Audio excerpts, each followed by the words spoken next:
देश में तूफान मचा देगी। ये दलितों की ताकत इस देश में तूफान मचा देगी। मनुष्यशाही को अपने इशारों पे नचा देगी। मुझे आशा है एक दिन इस देश में ऐसी क्रांति होगी। मुझे आशा है इस देश में एक दिन ऐसी क्रांति होगी। इस देश की सत्ता इन दलितों के हाथ में होगी, इन दलितों के हाथ। म्हणून मित्रांनो, मी इथं हा संदेश देण्यासाठी आलेलो। देशामध्ये विषमतेचे वारे वाहू लागलेला,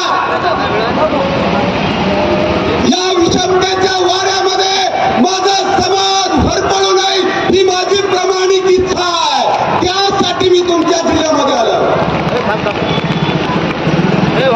देशामध्ये एक आहे विषमतावादी विचार आणि एक आहे समतावादी विचार। आता माझ्या समाजाला ठरवायचं की आम्हाला कोणत्या विचाराच्या बाजूने उभा टाकायचा। या देशामध्ये शाहू फुले शाहू बाबासाहेब अण्णाभाऊ यांच्या विचाराने क्रांती आणली आहे। ज्या विचाराने माझ्या समाजावर अन्याय केला, ज्या विचाराने माझ्या समाजाला गावाकुचा बाहेर ठेवला, तो विचार आमचा कधीच असू शकत नाही। हे माझ्या समाजाने आपल्या काळजावरती कोरून ठेवा, कोरून। ज्या विचाराने माझ्या समाजाला कडेमध्ये घातलं, ज्या विचाराने माझ्या समाजाच्या कमरेला झाडू आणि गळ्यात काडगा बांधला, ज्या विचाराने माझ्या समाजाला विहिरीला पाणी लागत नाही म्हणून माझ्या समाजाचा नरबळी दिला, तो विचार आमचा कसा काय असू शकतो?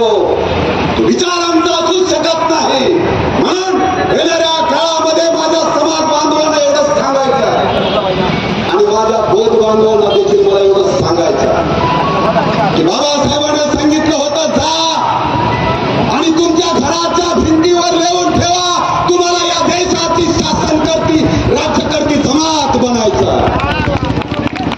आणि आम्हाला जर या देशाची शासनकर्ती आणि राज्यकर्ती जमात बनायचं असेल तर माझ्या बौद्ध बांधवांना माझे हात जोडून कळकळीची विनंती आहे। आरक्षण हा खूप छोटा विषय आहे, आरक्षण हा खूप छोटा मुद्दा आहे।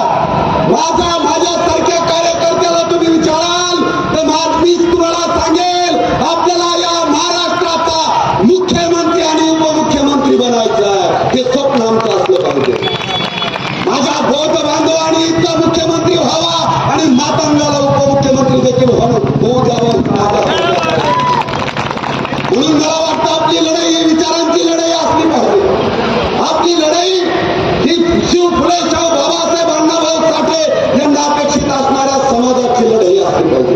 म्हणून मित्रांनो, या देशातल्या विषमतावादी व्यवस्था तुम्हाला आणि आम्हाला गाडून टाकावी लागणार आणि ती जर गाडून टाकायची असेल तर माझ्या बौद्ध बांधवांना मी अपील करेल की तुम्ही ही लढाई लढवत असताना आम्हाला साथ द्या। आम्हाला तुमच्या साथीची गरज आहे। आम्हाला आरक्षण तर पाहिजे, परंतु आरक्षण ठेवून या देशातला मनुवाद देखील आम्हाला काढायचा आणि या देशातला मनुवाद काढल्याशिवाय आम्ही स्वस्त बसणार नाही, आम्ही मरणार नाही, आम्ही जीवन करतो। म्हणून येणाऱ्या काळामध्ये आम्हाला तुम्हाला एवढंच सांगायचं, बाबासाहेबांनी सांगितलं, शिका, संघटित व्हा आणि संघर्ष करा। आम्हाला संघर्ष जर करायचा असेल तर आमचा संघर्ष कशासाठी असला पाहिजे? ज्या व्यवस्थेने माझ्या बापाला या देशात पाणी देऊ दिलं नाही, ती व्यवस्था जाळण्यासाठी आमचा संघर्ष असला पाहिजे।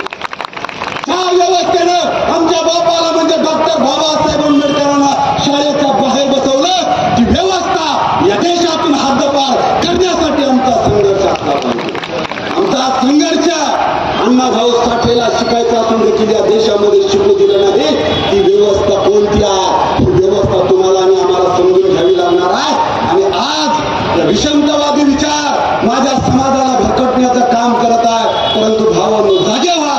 आपल्याला या देशामध्ये बाबासाहेबांनी अण्णाभाऊंच्या विचाराशिवाय पर्याय नाही। म्हणून या निमित्ताने एवढंच मी आपल्याकडून